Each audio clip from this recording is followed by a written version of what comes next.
এ তো BSF paramilitary সবাইকে শুধু একটাই কথা বলছে, আপনি আইনের মধ্যে থাকুন, আমরাও আইনের মধ্যে আছি। নির্বাচন শান্তিপূর্ণ হোক, ফ্রি ফেয়ার হোক। প্যারামিলিটারি যদি ভয় দেখায়, আমার নাম প্রসূন ব্যানার্জি, मैं हूं ना। দেখুন না, নির্বাচন সদনকে বসে এই স্কুলেই খায় ভালো করে জল টল মা বলেন আপনারা দিয়ে দেবেন, ওদেরকে কোনো অযত্ন করবেন না, ওরাও চাকরি টাকরি করে, কোনো যত্ন করবেন না। শুধু বলবেন প্রসূন ব্যানার্জি খেলতে এসছে। বুটের দপদপানি AK-47 SLR দিয়ে কিছু লাভ নেই।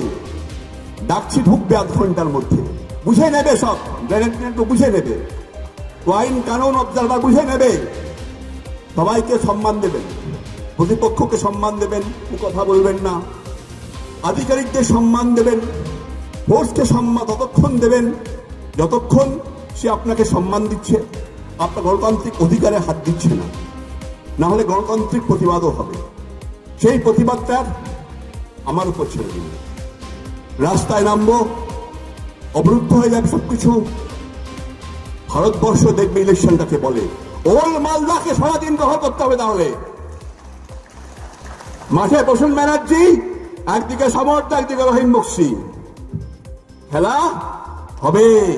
যে হুমকি দিয়েছে তৃণমূলের প্রার্থী, তার কাছে এটাই প্রত্যাশিত। তার দীর্ঘ কর্মজীবন আমরা দেখেছি মালদা জেলাতেও কেটেছে। আর তার কর্মজীবনে তিনি যেভাবে দলীয় রাজনীতির মানে দলদাসের মতো কাজ করেছেন, সরকারি পদে থাকার পরে, সরকারি উচ্চ পদে থাকার পরেও করেছেন। আর এ রাজ্যে একটা জিনিস পরিষ্কার, যে একদিকে সমাজ বিরোধী, একদিকে পুলিশ প্রশাসন মিলেমিশে যে একাকার হয়ে গেছে, তার মানে বড় প্রমাণ হচ্ছে এই প্রসূন ব্যানার্জির নির্বাচনে প্রতিদ্বন্দ্বিতা করা শাসক দলে। এটা আমরা আগেও জানতাম যে শাসক দলের সাথে তার সরাসরি যোগাযোগ, অথচ সরকারি পদে থেকে তিনি তার পদের অপব্যবহার, ক্ষমতার অপব্যবহার তিনি করেছেন। তো ভোটটা লোকসভার ভোট, আর স্বাভাবিকভাবে কেন্দ্রীয় নির্বাচন কমিশন বিগত দিনেও সুষ্ঠু নির্বাচন তারা করেছে, তারা সজাগ দৃষ্টি রাখবে। আর তাদের মানে ক্ষমতার উপর আমরা নিশ্চিত যে তাদের উপর আমাদের পূর্ণ আস্থা আছে যে এই ধরনের গুন্ডা বদমাশি করে নির্বাচন লুট এবার তারা করতে পারবে না। তার জন্য আমরা এই ধরনের বক্তব্যকে গুরুত্ব দিতে না, আর মানুষেরও আস্থা আছে যে এই ধরনের বক্তব্যে তারা প্রভাবিত।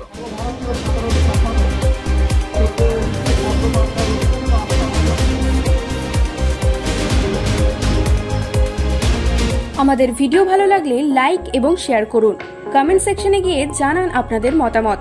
আরও ভিডিও পেতে আমাদের চ্যানেল সাবস্ক্রাইব করুন এবং প্রতি মুহূর্তে খবরের আপডেট পেতে প্রেস করুন বেল আইকন।